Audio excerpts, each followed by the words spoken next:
Une langue secrète est rare en Nouvelle-Calédonie.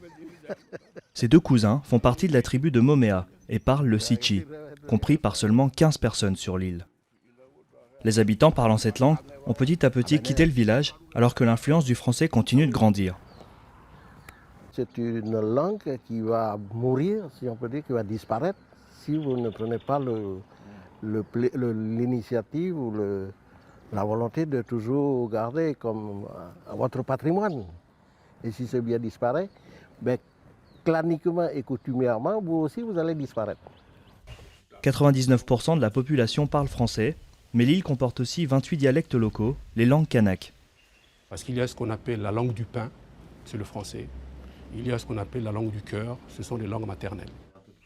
Récemment, un institut des langues kanak a ouvert ses portes et les langues indigènes majeures peuvent être étudiées à l'école. Mais la plupart des matières, comme les maths et les sciences, restent enseignées en français. Et le plus important déjà, c'est que les enfants entendent parler leur langue à l'école, puisque l'école a toujours été, on va dire, la chasse gardée du français. D'autres langues indigènes s'en sortent mieux. Le groupe de musique Makadia répète son reggae mélanésien. Chose rare pour leur génération, ils ne chantent pas en français mais en dréhu, la langue kanak la plus parlée. Ravis, les aînés de la tribu leur apportent soutien et encouragement. Petit à petit, en chantant, en essayant de comprendre et en discutant avec les enfants qui parlent du djou, ils ont une envie de revenir vers leur culture, vers le djou. Même si la plupart des dialectes de l'île sont en voie de disparition, certains parviennent à survivre, portés par la nouvelle génération.